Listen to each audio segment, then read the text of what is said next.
ओम नमः शिवाय। शिवजी सदा सहाय। ओम नमः शिवाय। गुरुजी सदा सहाय।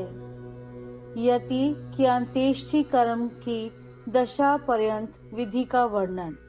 वामदेव जी बोले, जो मुक्त यति हैं उनके शरीर का दाह कर्म नहीं होता। मरने पर उनके शरीर को गाड़ दिया जाता है, यह मैंने सुना है। मेरे गुरु कार्तिकेय, आप प्रसन्नता पूर्वक यतियों के उस अंत्येष्टि क्रम का मुझसे वर्णन कीजिए, क्योंकि तीनों लोकों में आपके सिवा दूसरा कोई इस विषय का वर्णन करने वाला नहीं है। भगवान शंकर नंदन, जो पूर्ण पर ब्रह्म में अहंभाव का आश्रय ले देह पंचर से मुक्त हो गए हैं तथा जो उपासना के मार्ग से शरीर बंधन से मुक्त हो परमात्मा को प्राप्त हुए हैं, उनकी गति में क्या अंतर है, यह बताइए। प्रभु, मैं आपका शिष्य हूँ, इसीलिए अच्छी तरह विचार करके प्रसन्नता पूर्वक मुझसे इस विषय का वर्णन कीजिए।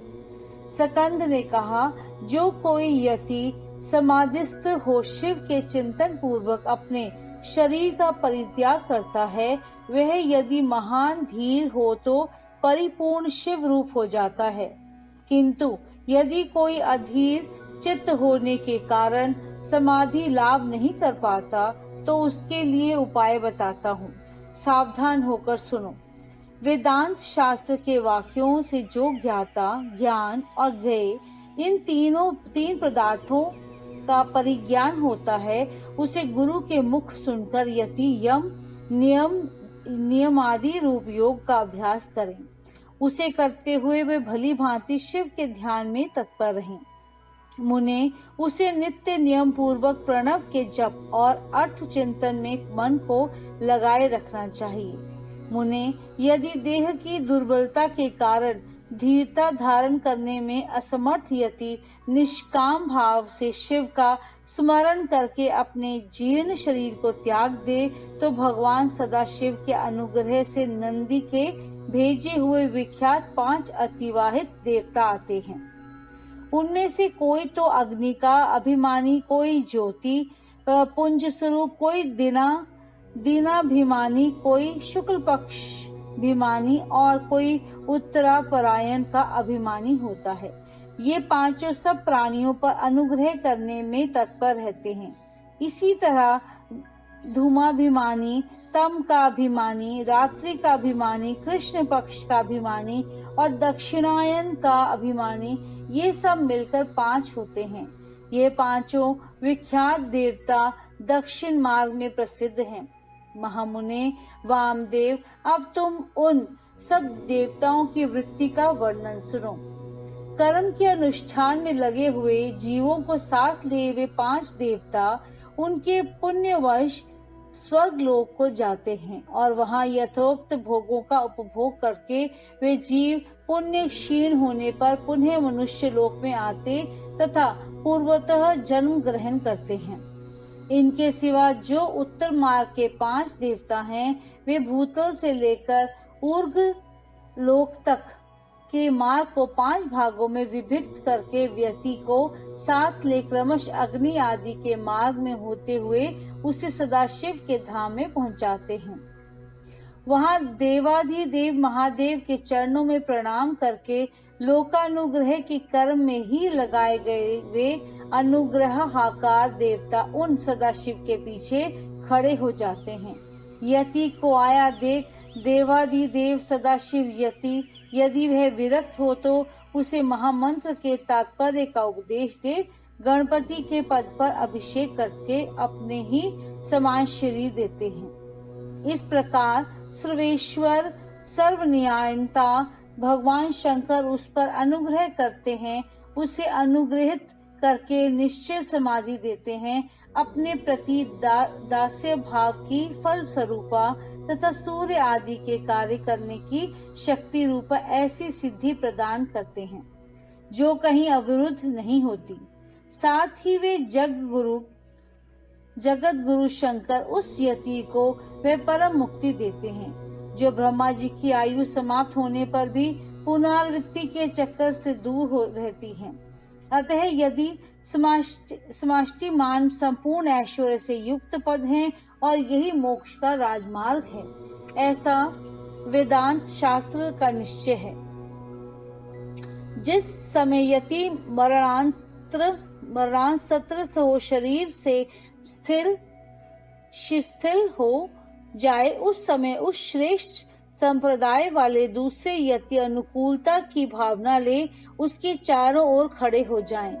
वे सब वहां क्रमश प्रणव आदि वाक्यों का उपदेश दें, उनके तात्पर्य का सावधानी और प्रसन्नता के साथ सुस्पष्ट वर्णन करें तथा जब तक उसके प्राणों का लय न हो जाए तब तक निर्गुण परम ज्योति स्वरूप सदाशिव उसे निरंतर स्मरण कराते रहें। सब यतियों का यहाँ समान रूप से संस्कार क्रम बताया जाता है।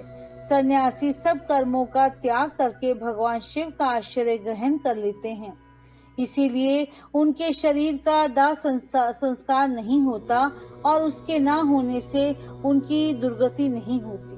सन्यासी के शरीर को दूषित करने वाले राजा का राज्य नष्ट हो जाता है, उसके गांवों में रहने वाले लोग अत्यंत दुखी हो जाते हैं।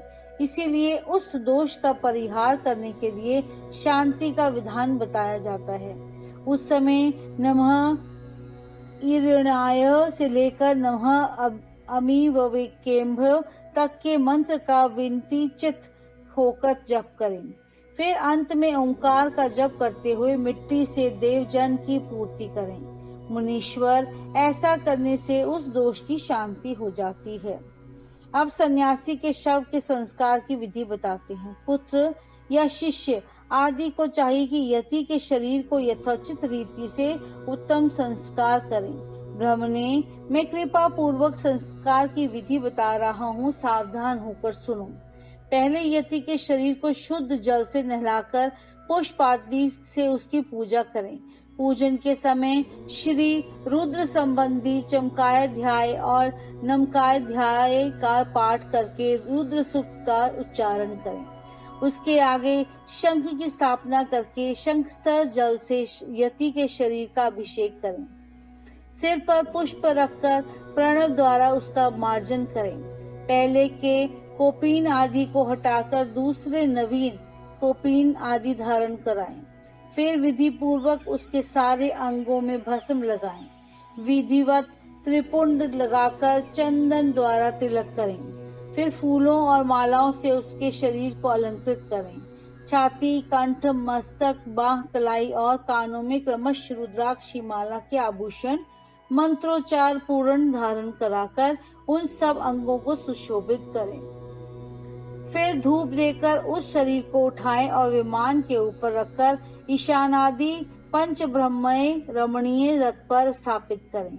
आदि में ओंकार से युक्त 5 सजोजाति ब्राह्मण मंत्रों का उच्चारण करके सुगंधित पुष्पों और मालाओं से उस रथ को सुसज्जित करें। फिर नृत्य, वाद्य तथा ब्राह्मणों के वेद मंत्रोच्चारण की ध्वनि के साथ ग्राम की प्रदक्षिणा करते हुए उस प्रेत को बाहर ले जाएं।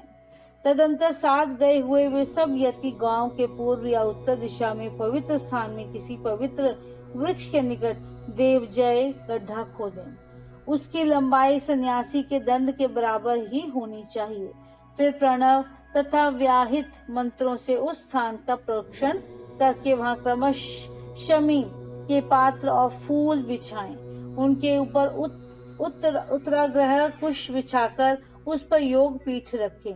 उसके ऊपर पहले कुछ बिछाए, कुशों के ऊपर मृग चर्म तथा उसके भी ऊपर वस्त्र बिछाकर प्रणव सहित सजो जाति पंच ब्रह्म मंत्रों का पाठ करते हुए पंच गव्यों द्वारा उस शव का प्रोक्षण करें। तत्पश्चात रुद्र सूक्त एवं प्रणव का उच्चारण करते हुए शंख के जल से उसका अभिषेक करके उसके मस्तक पर फूल डालें। शिष्य आदि संस्कार करता पुरुष वहां गए हुए मृत यति के अनुकूल भाव रखते हुए शिव का चिंतन करता रहे। तदंतर ओंकार का उच्चारण और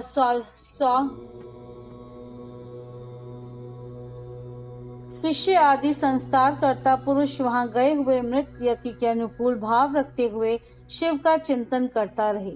तदंतर ओंकार का उच्चारण और स्वतिस्त्व वाचक करके उस शव को उठाकर गड्ढे के भीतर योगासन पर इस तरह बिठाएं जिससे उसका मुख पूर्व दिशा की ओर रहे। फिर चंदन पुष्प से अलंकृत करके उसे धूप और गुग्गुल की सुगंध दे। इसके बाद विष्णु हवयमिधि रक्षस्व ऐसा कहकर उसके दाहिने हाथ में दंड दें और इस मंत्र को पढ़कर बाएं हाथ में जल सहित कमंडलू अर्पित करें। फिर ब्रह्मण यज्ञान प्रथमः इस मंत्र के उससे मस्तक का स्पर्श करके दोनों भौं के स्पर्श पूर्वक रुद्र सूक्त का जप करें। तत्पश्चात मानो महानुमते इत्यादि 4 मंत्रों का पढ़कर नारियल के द्वारा यति के शव के मस्तक का भेदन करें। इसके बाद उस गड्ढे को पाट दे। फिर उस स्थान का स्पर्श करके अनियचित से 5 भ्रमण मंत्र का जप करें। तदंतर यो देवानः प्रथमः पुरस्तातः से लेकर तस्य प्रकृति लीन सह य परः स महेश्वरः तक महानारायणोपनिषद के मंत्रों का जप करके संसार रूपी रोग के भेषज सर्वज्ञ स्वतंत्र तथा सब पर अनुग्रह करने वाले उमा सहित महादेव जी का चिंतन एवं पूजन करें। 1 हाथ ऊंचे और 2 हाथ लंबे चौड़े एक पीठ का मिट्टी के द्वारा निर्माण करें।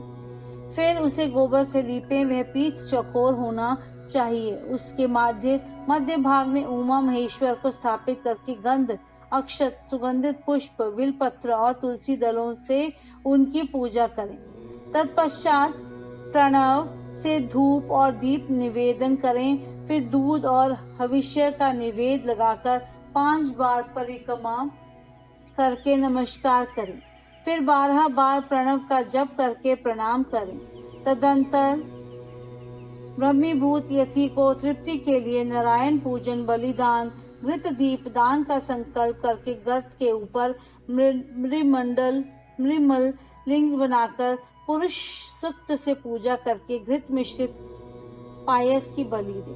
घी का दीप जला पायस बलि को जल में डाल दे। तत्पश्चात दिशा विदिशाओं के क्रम से प्रणव के उच्चारण पूर्वक ओम ब्रह्मणे नमः इस मंत्र से ब्रह्मीभूत यति के लिए शंख से 8 बार अर्घ जल दें। इस प्रकार 10 दिनों तक करता रहें। मुनिश्रेष्ठ यह दशाहत की विधि तुम्हें बताई गई। अब यतियों के एकादशाह की विधि सुनो। अध्याय 20 और 21 संपूर्ण।